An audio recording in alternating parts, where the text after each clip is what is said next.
Welcome! This is the 5th episode of the Shoegazing podcast. I'm Jesper Ingevaldsson, who run the blog shoegazing.com, focusing on classic shoes. In this episode, I met up with Hiro Yanagimachi, one of the pioneers of the new wave of Japanese bespoke shoemaking. When he started his business 2 decades ago, there were only a few Japanese making bespoke shoes, while today there's more than 50 bespoke shoemakers in the country, now one of the leading scenes in the world. How this came to be is what we focused our discussion around.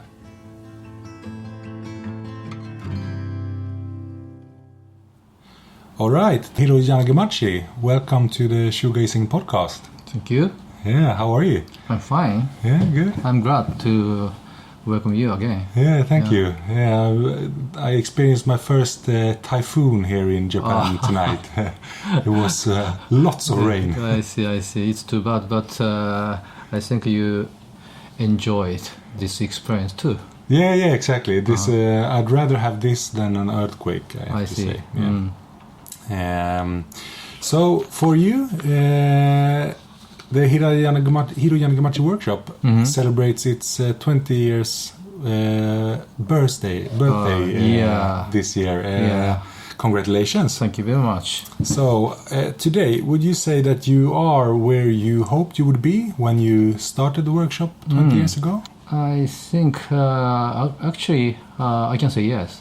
Yeah, but it's hard to imagine how I will be after 20 years. So continuous efforts is only things to do. And after the result, I'm here and get many customers and orders. So I am quite happy with that. Yeah, but still on the way to my goal. So I think I can say yes, or I would say no for my possible futures. Yeah, you still have things that you want to accomplish. So to speak. Yes, I know. I have not. When I started my business, my dream is, for example, I would like to make money by shoemaking. I would have a workshop in somewhere at Tokyo. Also, I wished to have a good co-worker, good staff to share with my passion. And if possible, I have many customers and orders as well. So now I can count the number I can achieve quite a lot. So I'm very happy. But I have still a lot of things that I would like to achieve in the future. Do you have an example? For example, I have not a complete system of my made-to-order system. Yeah, we can provide loafers since this year, but haven't started boots. Or some of the popular styles might be prepared, the kind of ready to wear. So I would like to spread my business or possibility as far as possible. So still on the way. Yeah, cool. So let's go back in time a bit. During the 90s, the bespoke shoe scene was quite small in Japan. So what made you get interested in the subject? Yeah, I think you have already known, I was an industry designer. Yeah. Worked for quite big companies. As a shoe industry designer, it's quite natural. I cannot control everything about quality and appearance. Yeah, industry of the I worked for is quite big. So industry designer should work as a part of the companies, right? So I had a quite get a stress from my works, and also the product I designed is has to be updated year by year since the development of the technologies. So young industry designer had a quite stress. But when I saw the classic shoes, the high quality leather shoes, I could find differences between the product I designed and these shoes. They are made by hand. Also, their way of producing the product is sort of handcrafted, rather than the industrial product. So I can find something to challenge into them. So you wanted to work more manually, so to speak, and have more control. Yeah, actually, I had never imagined I will be a bespoke shoemakers. I would like to join the shoemaking, but never thought I would like to become a shoemakers. You wanted to work with the design and developing shoes. Yeah. So, but I could find something good things into the shoes, especially the classic men's shoes made in England. Yeah, because you went to England to learn shoemaking. Why was that? Yes, I think it's a quite big decision for me, but not difficult decision at the moment. I think actually there is not good price to run shoemaking in Japan. I think it would be huge prices. Also, I could not respect the shoes made in Japan, honestly, unfortunately. So I like the shoes from abroad, especially English one. Is quite nice shape, good appearance, having long histories and good history behind the shoes. So I'm very interested in these shoes. And the England is countries the main classic shoe styles were born. So that reason also make me feel I want to go England. Yeah. So also I would like to change my life a little bit drastically.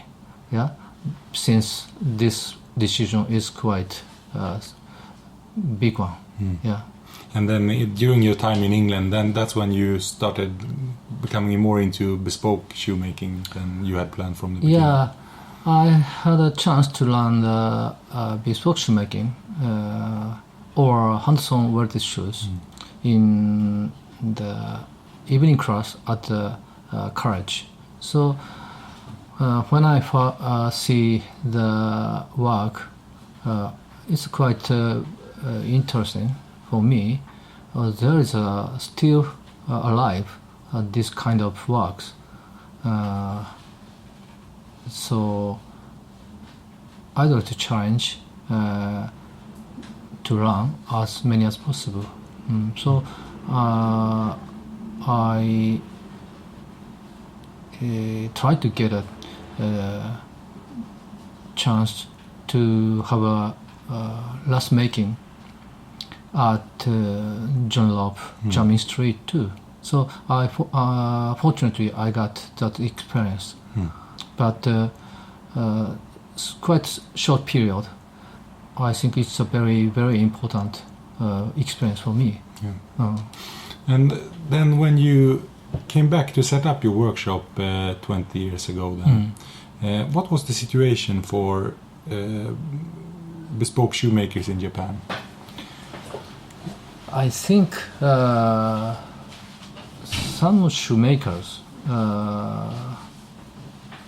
make the hand welded shoes, but I never say there are a bespoke shoe in Japan. Few brands producing the bespoke shoes, especially for ladies. So it's not called bespoke shoemaking for men. How many makers would you say that there were doing men's bespoke shoes in Japan at that time, 1999? I think 2 or 3, if I can count. Yeah, I met very skillful shoemakers. He's not bespoke shoemaker. He's a handmade shoemakers. He's very old guys and old generation. He knew before.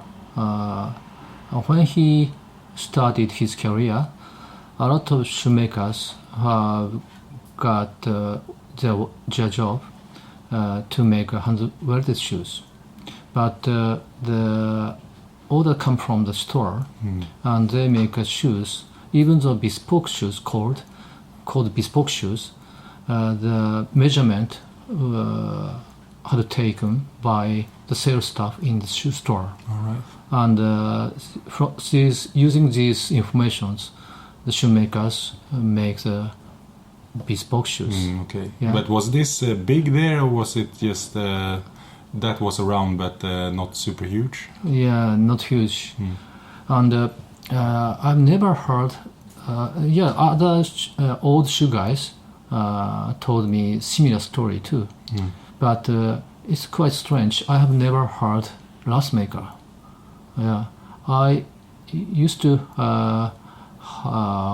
heard the shoemakers from these guys, but never heard glass maker. So we may have a bespoke shoe in culture recently in these days, but different styles compare with English or European ones. Yeah. So it's quite a big difference going from a couple of bespoke shoemakers 20 years ago to over 50 bespoke makers in Japan today. What happened? It's, so back to the 1999 when I started my business. I think the Hiro Yanagimachi of Guild and Kenji Suzuki from the Spiegel is only shoemakers, and I think it's the first generations, and it's quite interesting for other shoe lovers in Japan. So they have never expected Japanese shoemakers make bespoke shoes before. So I think it's quite a big impact to the market as well. So then many magazines, men's fashion magazine, I got many interviews, and they introduce our shoemaking with their article. So, and in those days, the high quality shoes is also getting popular among the shoe lovers in Japan. So, and the famous shoe magazine Last was issued in those days. Yeah. So it was quite, I can say it was a quite big wave during those days, and people get more interested in the high quality shoes as well as bespoke shoes. And some of shoe lovers want to become shoemakers. And there are a few school or classes before, but the many classes of the shoemaking on some of the schools has opened in those days. So there are a lot of chance to learn the shoemaking. So because you've always been good at that in Japan, to offer education in the craftsmanship. Yes. So there's a lot of shoemaking schools, both big like colleges and also like you have here in your workshop, bespoke shoemakers who offer evening courses or weekend courses. Yes.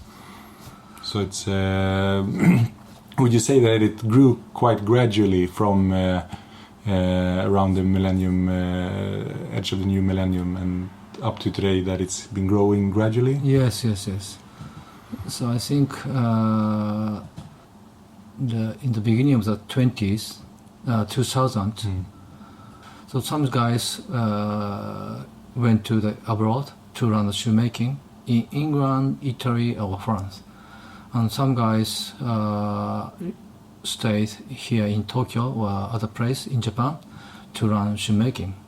So there's a big wave for the high quality shoes as well as the bespoke shoes, and there are many places to learn the shoemaking, and both inside the country and outside the countries. So this is a turning point, I can say. But I mean, in other parts of the world, you also had a growing interest in classic shoes and also bespoke shoes, but we haven't seen the same type of boom in new bespoke shoemakers as we've done in Japan. We talked about the fact that it's been quite easy to educate yourself to bespoke shoemaking here, but do you see any other reasons why Japan has become such a big market? I think it's quite simple reason. There are a lot of price to run in the shoemaking, but there are less opportunity to work with. So many young shoemakers have to choice to decide start to their own business. So this is a rather negative reason than positive reason. Unfortunately. What do you mean with that? I mean the shoemakers. Each shoemakers, you have quite a lot of shoemakers here in Tokyo, but each shoemakers is quite small and very weak, and they somehow manage to control their business to keep to survive. So what is that one thing that separates the Japanese bespoke shoe scene compared to the European one? That it's generally smaller workshops here? I think so. Anything else that's different between Europe and Japan? I'm not sure the situation of the European. I was a student when I stayed in England, so but I think the European has a long history compared with the Japanese one, and also some shoemaker is very famous and establish their business. So they have their own customers to keep, and I think they are quite strong compared with the Japanese shoemakers. And the shoemakers in Japan is started from the effort of the individuality. So the Japanese shoemaking scene is supported by individual effort or passions rather than the company or the culture. Yeah. And that's something you often talk about, that Japanese are very dedicated, put a lot of efforts, sometimes maybe too much efforts into making their shoes. The main reason for making shoes is only the simple words that we love the shoes. We want to make the shoes as good as possible. So I think this is two words is the key for the Japanese shoemakers to separate with other other shoemakers in other countries. There are a lot of shoemakers, but Japanese shoemakers tend to have a character like that. So, for you today, you have quite a lot of international customers. Is this the case in general for Japanese bespoke shoemakers? I think so. But some of shoemakers doesn't have international customers a lot. I think there is a reason to choose by international customers. But it is very important to communicate with the customers, those customers in English. But I know some shoemakers are not good at speaking English, even though they welcome many customers from abroad. I think they are making nice shoes to be chosen by client. So regardless speaking English or not, some of shoemakers have quite a lot of international customers. And obviously it's the internet and yes. Instagram, Instagram, and all that makes them accessible. Another important part of our business. Making shoes is our main part, but to tell our activity to other people is another key to success, right? And nowadays we have a quite big, strong tools, social media. I think Instagram is the most powerful tools for shoemakers. So we can share our works with other shoe rubbers at the moment. So we can contact to these customers directly.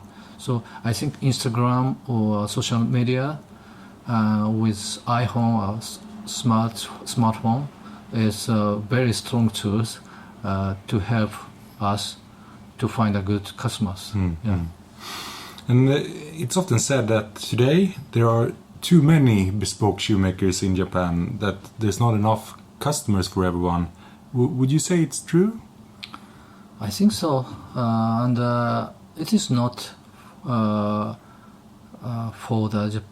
not only for Japanese shoemakers, but also every shoemaker in all over the world. We have to go outside of the workshop to have a trunk show in overseas to find new customers. Besides waiting for the customers at the workshop, So this is kind of evidence or reason I can say we don't have enough customers. So we have to develop the market, a bespoke market, and we have to introduce ourselves. We are making shoes, and we are making bespoke shoes for you. So promotion is very important for each shoemakers. Yeah, and with this quite fierce competition, what does new Japanese shoemakers need to do to succeed? Regardless new or established shoemakers, experienced shoemakers, we have a reason to be chosen by customers. So that would be quality of the shoes, or lineup of shoe services, costing, pricing, or maybe personality of the shoemakers itself. Also,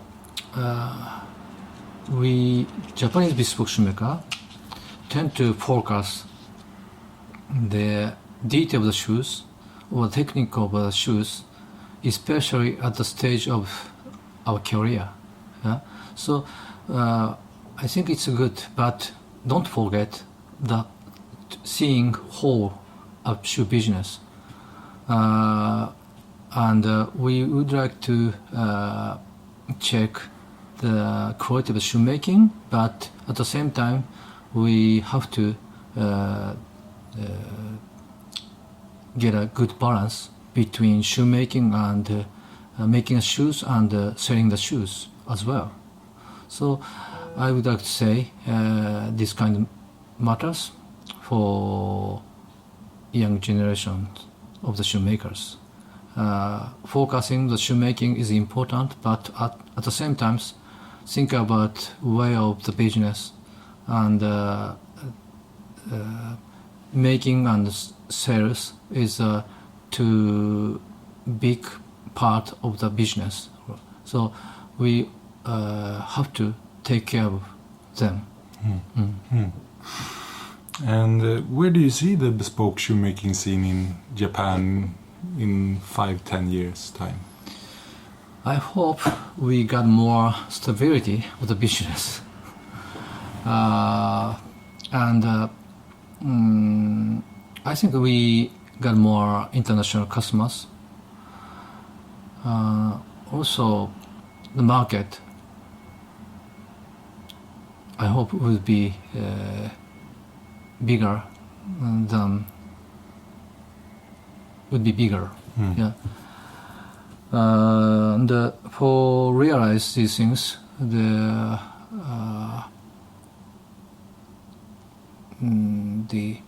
EU and Japan free trade agreement definitely help to achieve quite a lot. Yeah, that is a positive thing in your eyes. Yeah, we can ship our shoes without raw tax, high tax, high customs. So customer will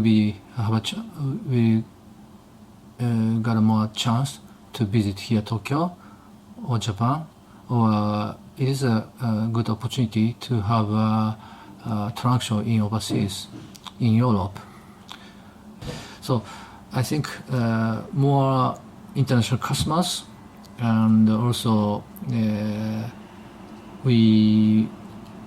more shoemakers try to go outside to have a trunk show, and both movement will be stronger than now. Good. Thank you. Mr. Hiro Yanagimachi, thank you very much for being part of the Shoegazing podcast. Thank you very much. I hope I can, you listeners can understand what I want to mean. I'm sure. Thank you. Thank you very much.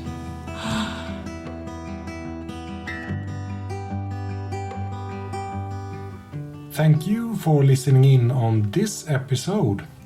If you enjoyed the podcast, please give it a good rating in your podcast player. The Shoegazing Podcast will be back with a new episode early next year, so hear you again soon.